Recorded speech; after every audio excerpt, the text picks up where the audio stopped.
Okay, this video is chapter 35E. It's from this book here, The Medical Reformation by me, Pete Rogers. Okay, we're starting with image 3523, which is on page 492. And this is the Yerkes-Dodson curve of stress versus performance. And what it's all about is that there's an optimal level of stress. You have to have enough stress to be energized, enthusiastic, motivated, and ready to go.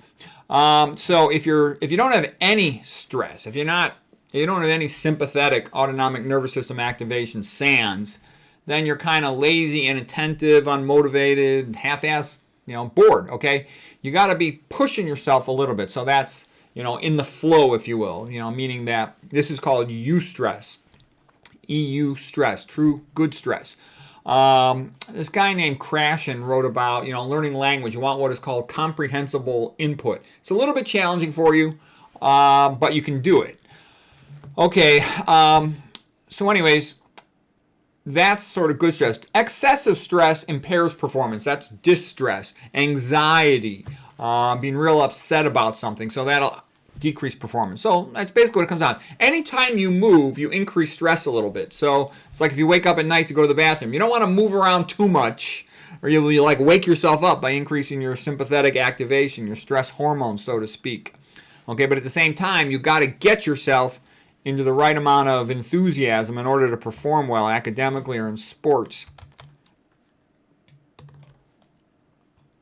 Okay, here's the next curve showing you sort of a seesaw between growth, which we're talking. This is a book. The chapter's about cancer, so you don't want anything that's going to activate growth. You don't want mTOR. mTOR is mammalian target of rapamycin. That comes from the island of Rapa Nui, where they have the Easter Island statues. They found this fungal thing called rapamycin, and they use that to block mTOR. mTOR is mammalian target of rapamycin or mechanistic target of rapamycin, and basically it's a nutrient sensing pathway that when nutrients are adequate, it tells the cell to grow. So if you've got cancer, you don't want to be activating that pathway. If you're 20 years old, lifting weights, trying to gain weight and get bigger, stronger, faster, okay, fine, but you're over 35, you're not in competitive athletics anymore, you don't want to be accelerating mTOR because you have something else called the Hayflick limit.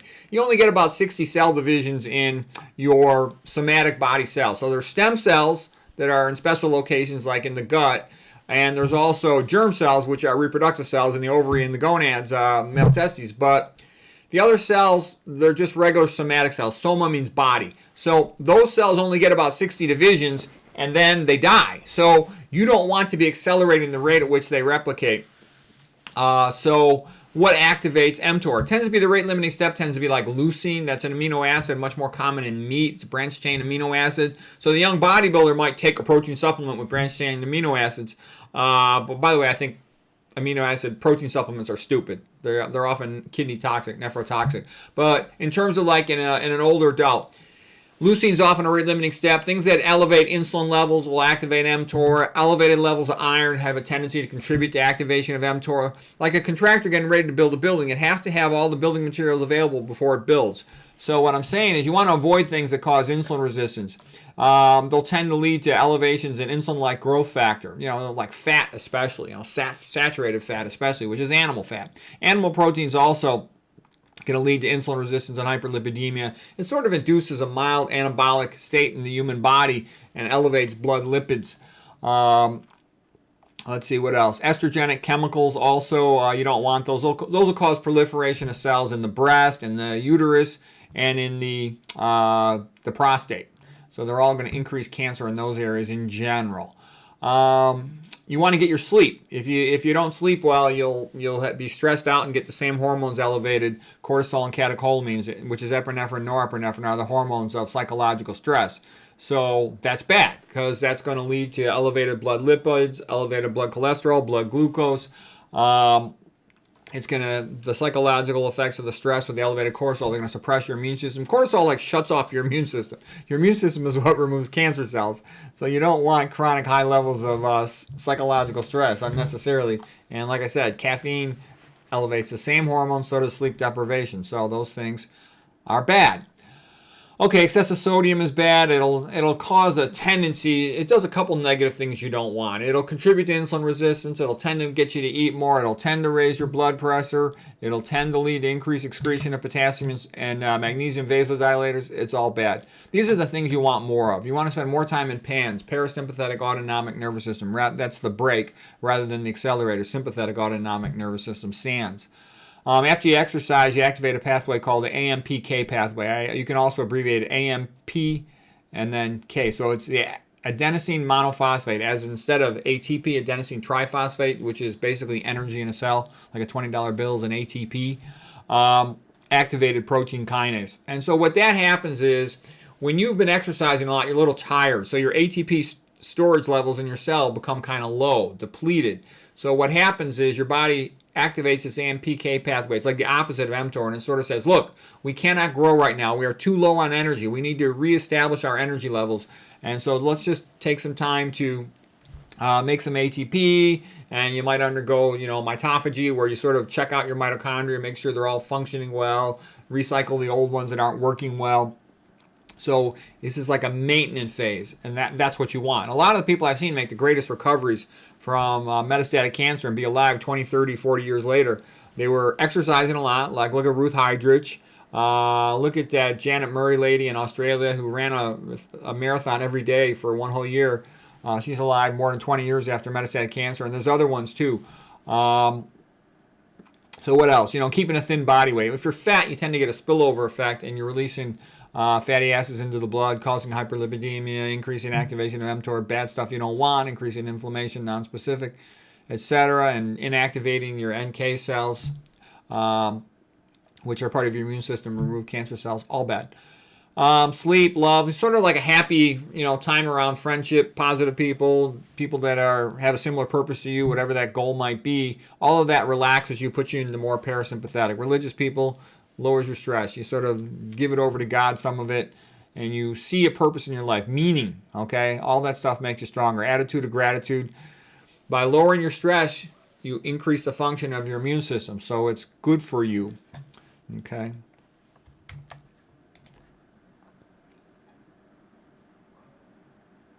Okay, so that's an important point. You want to slow down mTOR, and part of what it's about slowing mTOR is so you arrive later at the Hayflick limit. This guy Hayflick, I think his name was Leonard Hayflick, is a molecular biologist working with human tissue cultures, and he found that human somatic cells only divide about 60 times. So you want to avoid anything that speeds that up, or you die sooner. So you basically accelerate towards aging when you're constantly unnecessarily overactivating mTOR. Okay, and the reason for this is cells tend to lack, most of your non-stem cells lack telomerase enzyme in large amounts. So that you'll have a tendency to keep shortening your chromosomes every time a cell divides. Eventually, the cell will divide into the chromosomes themselves. There is some evidence. This lady Blackburn, she won the Nobel Prize for discovering the enzyme telomerase. I don't know the exact year, around 1990 or something. Dean Ornish did a study with her too, where they found that stress reduction led to actually elongation of telomeres, not just slowing down of their loss, but some elongation of the telomeres, which are like the ends of a shoelace on the tip of chromosomes. So again, because DNA polymerase, the enzyme to copy DNA, can't get all the way out to the end of the chromosome, you have these things at the end of it that sort of protect the ends of the chromosomes. Because the chromosomes are going to shorten each time because the DNA polymerase can't get to the end of it. So what I'm basically saying is you don't want to accelerate cell division unnecessarily, or you end up arriving at the Hayflick limit sooner. The Hayflick limit means you've replicated so many times that now the telomeres are so shortened, they're shortened into essential genes that you need, and that are going to affect your mitochondria, and that's going to cause mitochondrial dysfunction. And when you got mitochondrial dysfunction, the cells inevitably are headed towards impending death. Okay, protecting mitochondria is like one of the most important things you could learn and could know. Okay, so we talked about when you exercise, you shut off mTOR, you activate AMPK, good. You can replenish ATP. High AMP, adenosine monophosphate, instead of adenosine triphosphate. ATP means the cell's energy is low. AMPK, in a sense, is the pathway that's activated when the cell is tired. Okay, mTOR is the pathway that's activated when you're just eating a giant meal and you're well rested. Okay, this shows about cognitive function, the life cycle of the sea squirt. When it's a juvenile, it has a brain, it swims around. Anytime a creature moves, it has to make a value judgment, what to go towards. It has to navigate, has to avoid obstacles. So it needs a brain. Like Voltaire had said, why do animals have brains but plants do not? Because animals move. The point of the sea squirt's life cycle is that when it's an adult, it attaches to a rock, becomes a filter feeder, and its brain is reabsorbed, completely recycled. You don't need a brain if you just sit on the couch watching TV all day. Okay. So exercise has got lots of benefits for the brain. It increases BDNF. One of the reasons to go through this is lots of cancer patients take chemotherapy and they get chemo brain, and it sort of dulls their cognitive function. So one of the best things you do to get it back is get your sleep, optimize your diet, manage your stress, and exercise as much as you're comfortable doing. Exercise increases BDNF, which is brain-derived neurotrophic growth factor, and that helps new neurons to form, neurogenesis. It contributes to synapse remodeling, synaptogenesis. You'll get increased brain glycogen storage, which is a good thing, like in the astrocytes, to store energy to help your brain cells. That's sometimes called glycogen supercompensation. You'll increase brain cell mitochondria. Making new mitochondria is called mitochondrial biogenesis. Again, a good thing for the brain. You will improve insulin sensitivity. When you exercise, you get the glucose type 4 transporters to move from the cytoplasm up to the plasma membrane of the cell. And that allows it to take in more glucose and have less need for insulin. So essentially, exercise does the same thing that insulin does in terms of getting more glucose into the cell. It's a very good thing for us. If I had diabetes, I would always walk right after eating. Okay, here's a couple of great books that can help any cancer patient you might know. This is the lady, Ruth Heidrich. I did an interview with her recently. I posted that video on YouTube. And she's an extraordinary lady. She's about 88 years old right now. And she's a lady who was diagnosed with metastatic cancer when she was in her 40s. And they told her she's going to be dead in a couple months, make a will, all that kind of stuff. And she said, no, I want to run a marathon. And she just kept running marathons. She was, Dr. McDougall helped her out, and he convinced her in like 1 hour of conversation to become a vegan. She went 100% vegan on the spot, okay? And she did fantastic. Okay, here's another lady with metastatic breast cancer, and she's a doctor, and she's really smart, and she talks a lot about it. And she emphasizes what she calls it God's way of healing, okay? And basically, 100% vegan, maintain your hydration, lower your stress. She's super Christian. She's like reading the Bible every day and stuff. And that's another thing I saw in a lot of people who live long from cancer is they're very religious. And like my mom lived 11 years, and I was stupid at the time. It was many years ago. I didn't know all this nutritional stuff. I could have coached my mom and helped her more. I wish I had known. When I was young, I just took it for granted that you go to the specialist and the specialist knows the most in their field. Later on, I learned that it's actually pretty easy to outlearn most medical specialists because they don't know the most important things about even their own fields. But I didn't know at the time. So anyways, I wish I had. And she has this whole protocol approach which basically emphasizes lower your psychological stress by being religious and eat the vegan diet, stay hydrated, and get your sleep, that sort of thing. Let me show you some of the other great books on here. This is the lady from Australia who ran a marathon every day. Her husband was a marathoner. They ran it together. I mean, that's incredible. If I ran a marathon, it would take me probably a couple weeks to recover. I'm not a runner. I used to run. I ran cross country, many years ago in high school, but I'm not a runner anymore. Anyways, these two are rather incredible.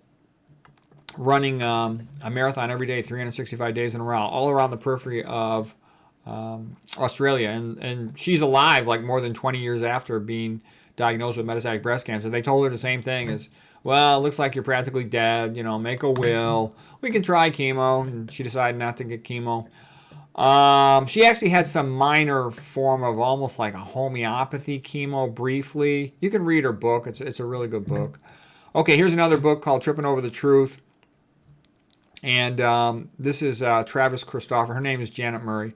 Travis Christopherson wrote a book, Tripping Over the Truth. Now, he's a good teacher of biochemistry, and he did a great job of explaining the metabolic theory of cancer. He's got YouTube videos. All of these people here have YouTube videos. She might be the hardest one to get YouTube videos on.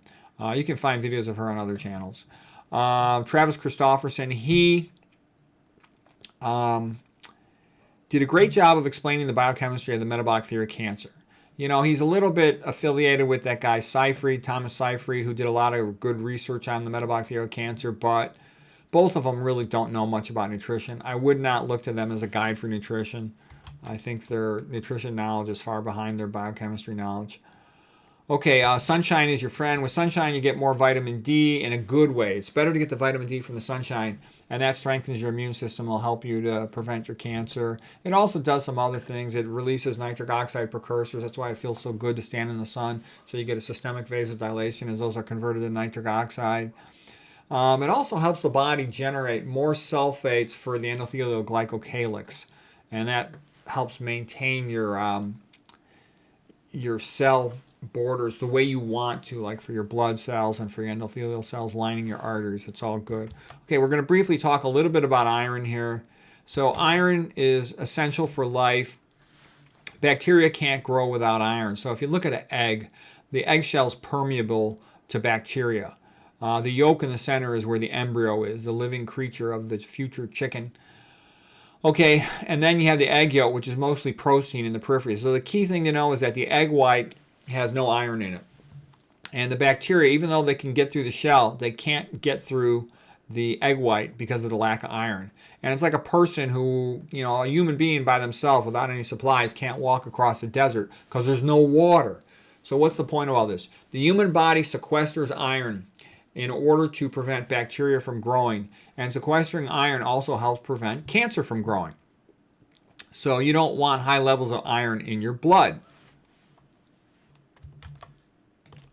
And so you want to minimize your dietary iron, unless you're iron deficiency anemia, which not many people are, you know, a young menstruating female most commonly, okay? But how come the human can't go across the desert? Because there's no water. Okay, so typical American men, by the time they hit their 20s, are done growing, they start rapidly becoming iron overloaded because they tend to eat a lot of meat and they tend to eat all these processed foods that are fortified with iron, which is a bad thing. They add it to. They're like shave off iron fillings into your food. It's stupid. I didn't know any better when I was young. I used to eat Raisin Bran cereal on purpose because it had the highest iron level. You know, I used to watch Popeye cartoons and he would eat the spinach to get the iron, and we thought that would make you stronger.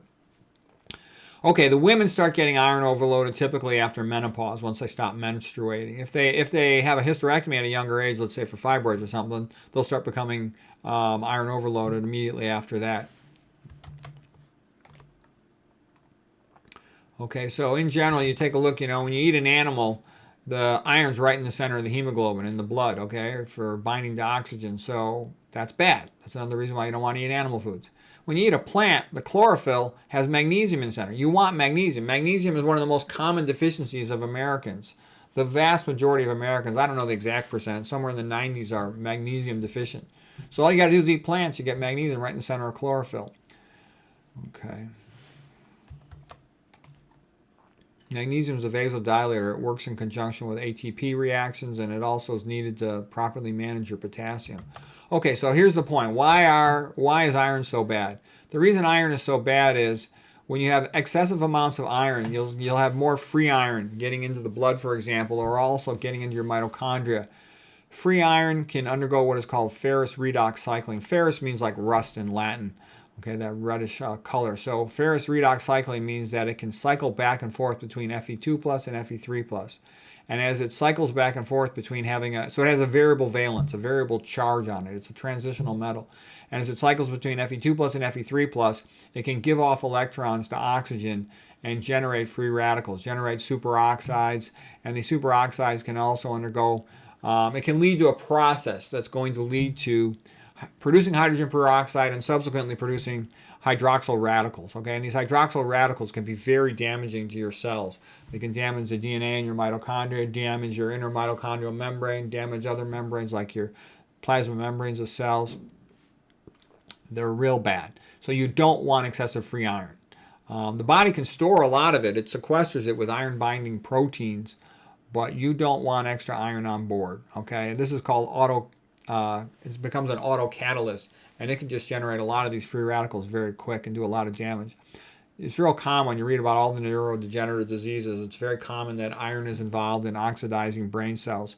And there's other things get involved in that too. AL will get involved in that too, okay? And then it's thought that F minus that's put in municipal tap water stupidly can bind with Al, increases transport into the brain, and all of a sudden you've got all these oxidants. You've got the Fe, you've got the Al, and that is not good. And you've got a bunch of mitochondria inhibitors too. You start generating this perfect soup, if you will, to just destroy brain cells. Okay, here's the inner mitochondrial membrane. And inner mitochondrial membrane has 5 complexes, and it's basically a bucket brigade of firemen. Instead of passing water along, they're passing they're passing electrons. They pass electrons from the weak grabber to the strong grabber. The strongest grabber of electrons in the mitochondria is oxygen. And as they pass the electrons down, they pump out a proton into the intramembranous space between the inner and the outer mitochondrial membrane. And now you've generated a gradient of protons. It's a really powerful gradient, like negative 160 millivolts. And that gradient can be harvested by allowing a hydrogen to come back into the mitochondria, to re-enter the mitochondrial matrix. And the energy from that spins this enzyme. Complex 5 is an enzyme, ATP synthase. And that energy produced from the re-entry of the hydrogen enables a phosphate to be coupled to ADP to make ATP, adenosine triphosphate, the energy of the cell. Okay, if you've got free radicals being produced, because you always leak a couple electrons, that'll produce superoxides, and if you produce too many of them, it can overwhelm the neutralization system of superoxide dismutase, catalase, glutathione peroxidase. Anyways, the point is, you start making this hydrogen peroxide, and you got free iron around, it'll just grab it, make it into hydroxyl radicals, and those can trash the mitochondrial membrane. So the bottom line is you don't want high levels of iron. As a matter of fact, I donated blood, and I routinely pull off a couple tubes of blood whenever I go to get blood labs checked. And the reason I do it is I want to keep my iron low. I want to try to get my serum ferritin, which is a good indicator of body iron stores, between about 30 to 80. So that's worth remembering. Ideal serum ferritin is about 30 to 80. When I first started out, I was like around 270, something like that. Couple of years ago, because I used to eat all that Raisin Bran, so I had relatively high iron stores, and it takes a long time for the body to expel it on its own. So by just donating blood, or pulling off a couple extra tubes every time I donate blood, I got it down to somewhere like around 110. So that's going in a good direction. Okay, let's see. Why is iron overload dangerous? I kind of went through ferrous redox cycling. I talked about you can overwhelm your neutralization system for the free radicals made in the mitochondria. Here's about how iron comes in. Iron comes into the body, absorbed through the duodenum, and then it sits in the duodenal cells, and then it's picked up by transferrin to transfer iron around the body. And the transferrin molecule holds 2 irons. It looks like a little rowboat, or some people say it looks like a wheelbarrow, and it just shuttles the iron around the blood and takes it where it's needed. It takes it to the bone marrow to make red blood cells for the hemoglobin. Okay, it takes it to the liver. Liver stores a lot of iron and ferritin molecules. They can store like about 4,500 iron molecules to keep it tied up. And what do you need it stored for? Well, our ancestors had to worry about bleeding, being chased by a predator. And if they bled, they wanted to be able to replenish their hemoglobin rapidly. And they could do so by having iron storage available. For them, iron was more scarce in the environment than it is for us. Okay, if you have an acute infection, the body will want to sequester iron, so it sends a protein called hepcidin. It's a liver acute reactive phase protein, acute reactance proteins. And it will bind to ferroportin. FP is ferroportin, and it says, nope, do not let any more iron in the body. We're trying to minimize bodily iron because it'll help us to fight this infection by denying the bacteria availability of the iron. Okay, this NTBI is non-transferrin bound iron. You want to keep that to a minimum. And ferritin normally should only be intracellular, but some of it, when a cell dies, leaks into the blood, and that's bad. So the higher the serum ferritin, the worse, because the ferritin really don't belong there. The spleen is the graveyard for red blood cells. Typically, they die at about 120 days, then 3 months. We talked about that because they get more stiff, less deformable, less flexible because they're glycation, and because phosphatidylserine externalization, where the phosphatidylserines move from the inner leaflet of the plasma membrane to the outer leaflet, and that makes them less deformable. Okay, so that's how they're cleared. They can't go under the limbo stick, so to speak, getting through the tight capillaries in the spleen that are only about 3 microns in diameter, whereas the red RBC is about 7 microns in diameter. Okay, so we're going to leave it at there for today. Hope that was helpful.